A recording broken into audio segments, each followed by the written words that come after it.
Halo guys, assalamualaikum warahmatullahi wabarakatuh. Gimana kabarnya hari ini? Nah, kita di sini akan menerangkan tentang relative clause. Nah, kita akan mempelajari tentang pengertian relative clause sekaligus dengan contoh-contohnya ya.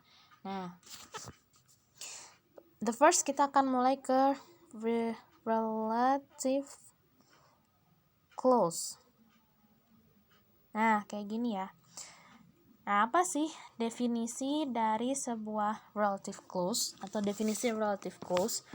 Oke, kita akan cari tahu artinya ya atau pengertiannya. Nah, pengertian dari relative clause ini adalah salah satu jenis dependent clause atau klausa yang tidak bisa berdiri sendiri, tapi kalimatnya ini memiliki subjek dan juga verb gitu. Jadi gini, si kalimat ini teh punya subjek sama verb gitu, udah lengkap, tapi gak bisa berdiri sendiri karena tidak memiliki kata ininya apa, jadi kayak tidak memiliki kata penopangnya gitu. Nah, biar lebih jelas aku akan tulis dulu pengertiannya ya. Nah, pengertian dari relative clause yaitu salah satu jenis dependent clause yang kalimatnya memiliki subjek dan verb tapi tidak bisa berdiri sendiri sebagai satu kalimat. Nah, seperti ini ya. Nah, kalimat ini tuh sering disebut sebagai adjective clause. Nah, kenapa sih bisa menjadi adjective clause? Karena fungsinya itu mirip dengan fungsi adjektif atau kata sifat, yaitu memberi informasi tambahan pada noun. Nah, di sini aku punya contoh-contohnya nih tentang relative clause. Nah,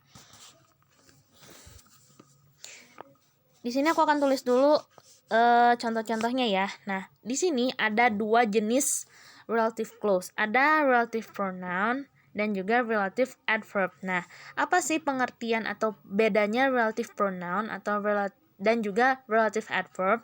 Nah, relative pronoun ini adalah sebuah kata ganti gitu. Kata ganti misalkan kayak who, whom, whose, which. Nah, biar lebih jelasnya dan juga relative adverb ya. Nah, kalau relative adverb ini itu artinya kata ganti yang digunakan untuk menerangkan kata waktu, tempat, dan juga alasan. Nah, di sini aku akan tulis dulu tentang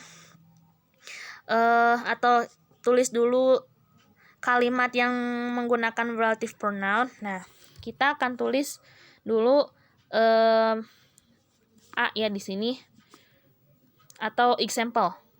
Nah, example atau contohnya ya. A. Relative pronoun. Nah, relative pronoun ini contohnya ada kata who. Nah, katanya apa aja sih? Ada kata who, ada whom, ada whose, dan juga ada which. Nah, di sini aku akan jelaskan dulu perbedaan untuk who, whom, whose, dan which. Nah, who ini, nah kita akan tulis dulu yang A ya. Who.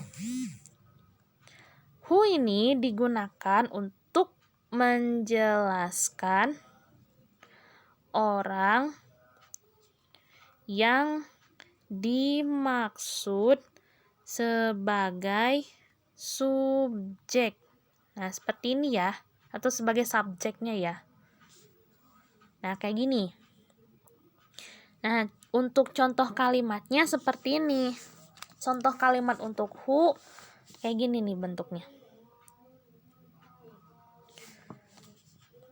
Yuta saw Jongwoo who wrote. Nah, seperti ini ya. Who wrote a letter for Yang 2 days ago. Nah, kayak gini ya. Oke.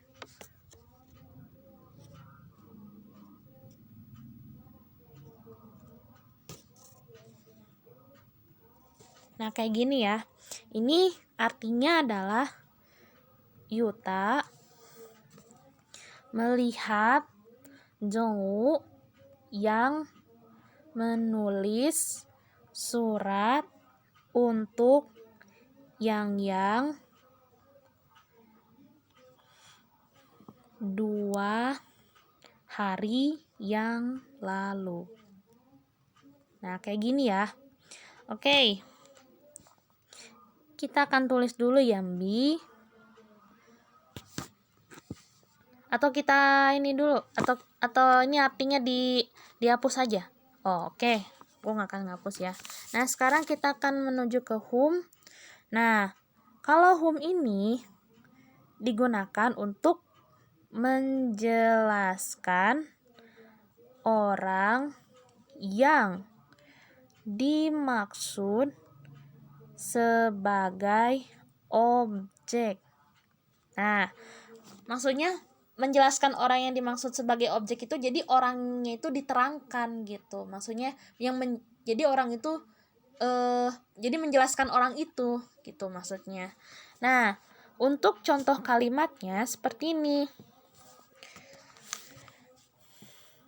Mark whom Jeno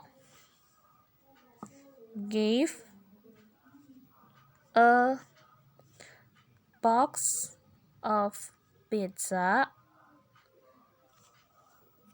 is his friend. Nah, seperti ini ya. Nah, kayak gini. Ini memiliki arti Mark yang memberikan Jeno sekotak pizza adalah temannya. Nah, kayak gini ya. Oke, bagian C. Bagian C itu ada whose ya. Nah, whose ini apa sih fungsinya? Nah, fungsi dari whose ini digunakan untuk menjelaskan kepemilikan seseorang. Nah, kayak gini ya. Nah, whose ini bentuk contohnya seperti ini. Taeyong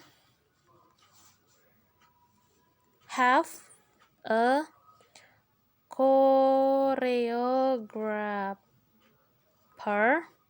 Nah, choreographer who's make ya choreography for his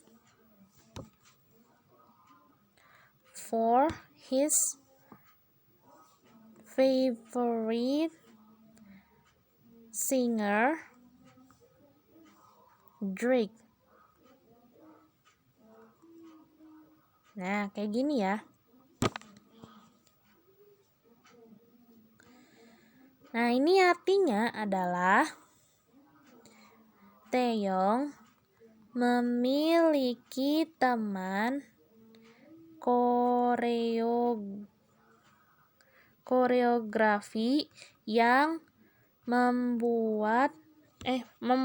memiliki teman koreografer Maaf ya semuanya, yang buat koreografi untuk penyanyi favoritnya Drake. Nah, seperti ini ya. Oke, kita akan ke bentuk yang terakhir dari relative pronoun itu ada yang namanya which ya. Nah, which ini apa sih fungsinya? Nah, fungsi dari which ini digunakan untuk menjelaskan suatu benda. Nah, seperti ini ya. Nah, contoh kalimatnya seperti ini. The album of NCT Dream, which I should to with which I should buy, is sold out. Nah, seperti ini ya.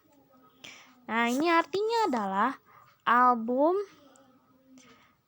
NCT Dream yang harus kubeli sudah habis. Nah, seperti ini ya. Oke, kita akan ke contoh selanjutnya yaitu relative adverb ya. Nah, relative yang B kita akan tulis ya. Relative adverb. Nah, seperti ini ya. Nah, relative adverb ini digunakan untuk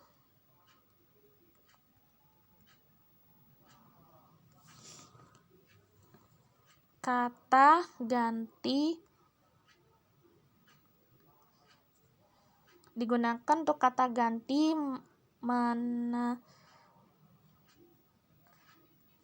maksudnya gini, digunakan untuk menerangkan ya, kayak gini. Menerangkan menerangkan waktu. Nah, seperti ini ya. Waktu, tempat, dan alasan. Nah, kayak gini ya. Nah, di sini aku ada kata where, when, dan why. Nah, pasti kalian sudah tahu dong ketiga kata ini. Nah, kita akan mulai dari where ya. Where. Nah, where ini digunakan untuk menunjukkan tempat. Nah,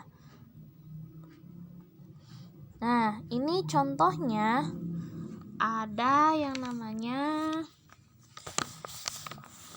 kayak gini contohnya. Jaemin visited the place where he shooting music video in 2018. Nah, ini artinya adalah Jaemin mengunjungi tempat di mana dia syuting video musik atau musik video ya di tahun 2018. Nah, seperti ini ya. Oke, kita akan lanjut ke when ya. Nah, kalau when ini pasti kalian udah tahu dong. When ini gunanya untuk apa? Nah, kalau when ini digunakan untuk menerangkan waktu ya. Contohnya seperti ini. Doyoung called Longjun when he was boring. Nah, kayak gini ya. Yang artinya adalah Doyong menelpon Lonjuin ketika dia bosan. Nah, seperti ini ya. Oke, kita akan lanjut ke bagian C. Nah, bagian C ini adalah why. Nah, pasti kalian udah tahu dong arti kata why ini. Ya, betul. Contoh, kita akan kasih tahu fungsinya ya. Fungsi dari why ini adalah digunakan untuk menerangkan alasan. Nah, seperti ini ya. Contohnya seperti ini. And citizen. Nah, seperti ini ya. Doesn't know why NCT's comeback is always special and much of surprises. Nah, seperti ini ya. Ini artinya adalah and citizen. Nah, seperti ini. And citizen tidak tahu kenapa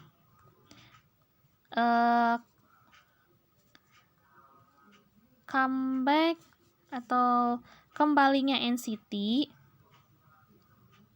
atau kita akan tulis comeback ya.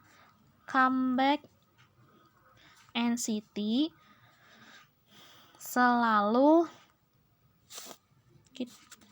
are always ya, kita akan tulis di sini are always special, selalu istimewa dan banyak kejutan. Nah, seperti ini ya.